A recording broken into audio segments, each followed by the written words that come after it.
Selamat pagi dan berkah dalam.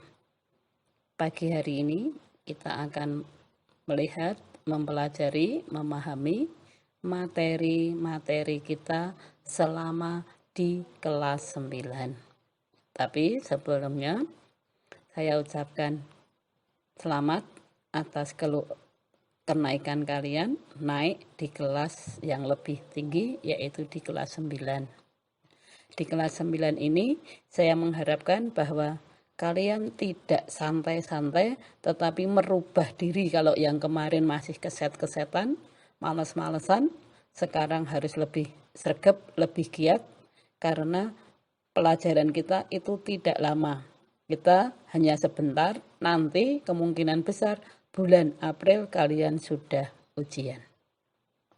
Sebelum itu kita mau berdoa agar apa yang kita pelajari, yang kita pahami hari ini, sepanjang pagi ini, bisa kalian serap dengan baik.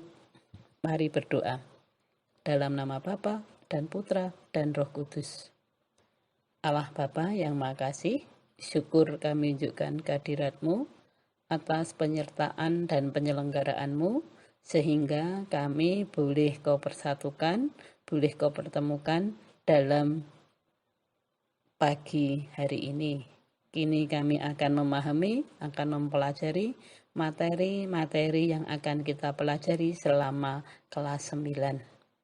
Utuslah Roh Kudus-Mu agar selalu mendampingi kami, sehingga kami semakin Kau mampukan untuk memahami apa yang harus kami pahami selama di kelas 3. Doa ini kami tunjukkan kehadirat-Mu dengan perantaraan Yesus Juru Selamat kami. Amin.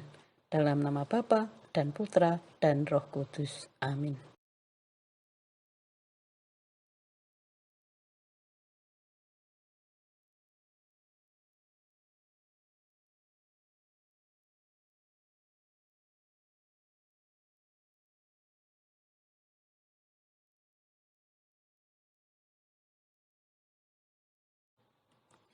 Materi selama kelas 9 ada 6 materi yang harus kita pahami bersama. Materi yang pertama yaitu orang beriman menanggapi karya keselamatan Allah. Yang kedua, orang beriman di tengah masyarakat. Yang ketiga, orang beriman menghargai martabat manusia. 4. Orang beriman menjaga keutuhan alam ciptaan Allah. Yang kelima, orang beriman membangun persaudaraan dengan semua orang. Yang keenam, orang beriman membangun masa depan.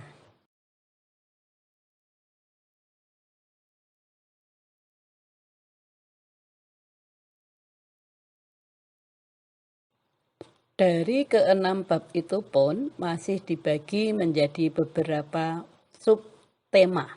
Nah, kita lihat di bab yang pertama. Bab pertama, orang beriman menanggapi karya keselamatan Allah, itu dibagi menjadi 5 tema. Tema yang pertama, Allah adalah sumber keselamatan yang sejati.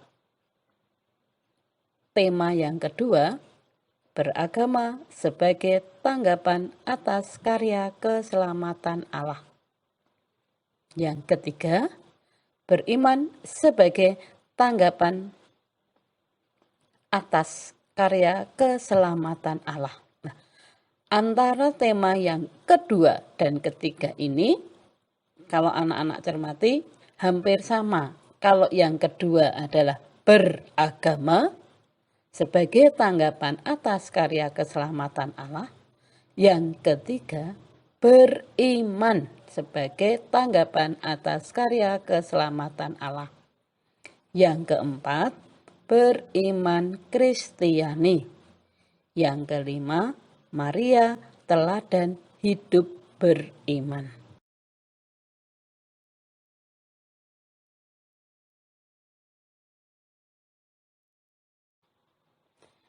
Sedangkan di bab yang kedua, tentang orang beriman di tengah masyarakat itu menjadi 2 tema. Tema yang pertama adalah hak dan kewajiban sebagai anggota gereja. Yang kedua, hak dan kewajiban orang beriman dalam masyarakat.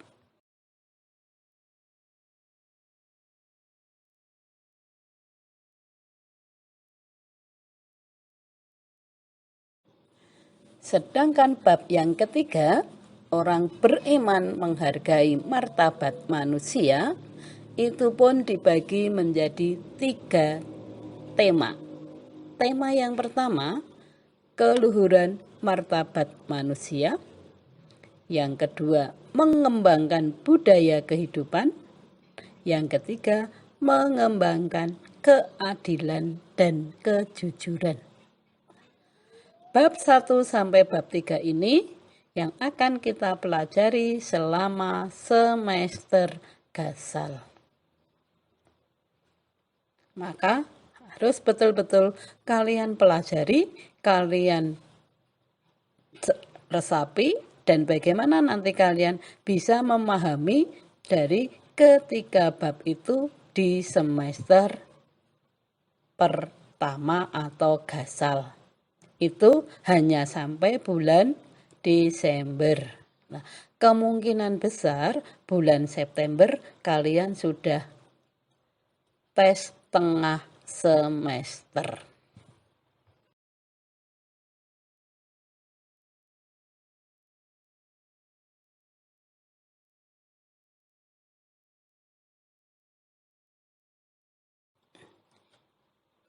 Kita lanjutkan di bab yang keempat. Bab keempat, orang beriman menjaga keutuhan alam ciptaan Allah. Ini juga dibagi menjadi 2 tema. Tema yang pertama, alam sebagai bagian hidup manusia. Sedangkan tema yang kedua, bersahabat dengan alam.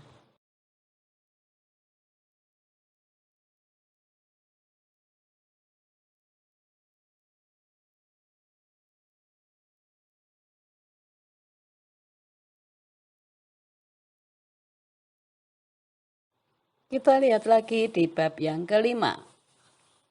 Bab 5 tentang orang beriman membangun persaudaraan dengan semua orang. Ini pun dibagi menjadi 3 tema. Tema yang pertama yaitu kemajemukan agama dan kepercayaan berbeda tapi satu tujuan. Yang kedua, sikap Gereja Katolik terhadap agama dan kepercayaan lain. Yang ketiga, kebersamaan itu indah. Itu yang kita pelajari di bab 5.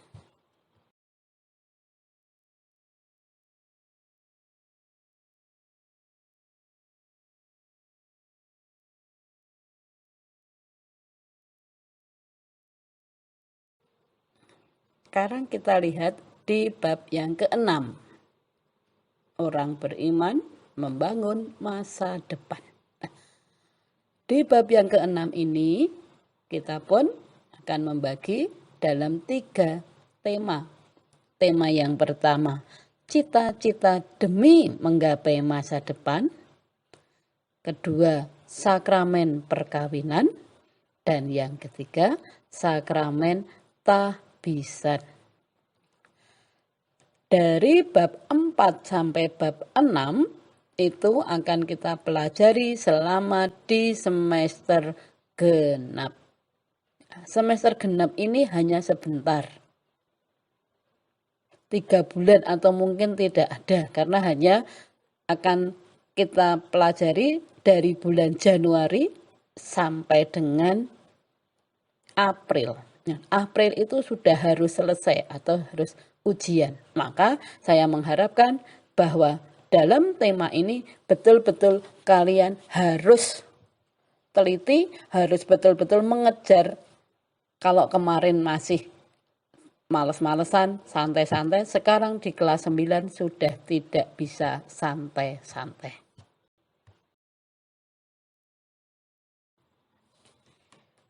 Sekarang kita tentang kontrak belajar kita. Nah, kontrak belajar kita, tadi saya sudah mengatakan bahwa di kelas 9 itu tidak boleh santai-santai, malas-malasan. Nah, kontrak belajar kita yaitu 1, sebelum pembelajaran kalian harus selalu berdoa, absen. Lalu yang kedua, kalau ada tugas, baik itu ulangan harian, tugas setelah pembelajaran, ataupun tugas-tugas yang lain, entah itu praktek atau teori, atau bisa ulangan lisan atau tertulis, saya beri waktu selama 1 minggu. Artinya, kalau minggu ini ada ulangan atau tugas, minggu berikutnya paling lambat itu sudah harus dikumpulkan. Misalnya kalau hari ini hari Kamis pembelajarannya, berarti hari Kamis berikutnya, minggu depan, kalau ada tugas, ada ulangan harian, harus sudah dikumpulkan. Jangan sampai seperti kemarin 1 bulan bahkan atau lebih baru dikumpulkan. Kalau tidak dioyak-oyak, tidak dikumpulkan. Nah, itu tentang pelajaran kita, materi kita selama 1 tahun, juga dengan kontrak belajar kita. Nah, nanti kalau ada pertanyaan atau hal-hal yang belum jelas, bisa kalian tanyakan. Boleh japri, boleh juga di grup. Nah, itu yang bisa saya berikan. Anak-anak, terima kasih dan berkah dalam.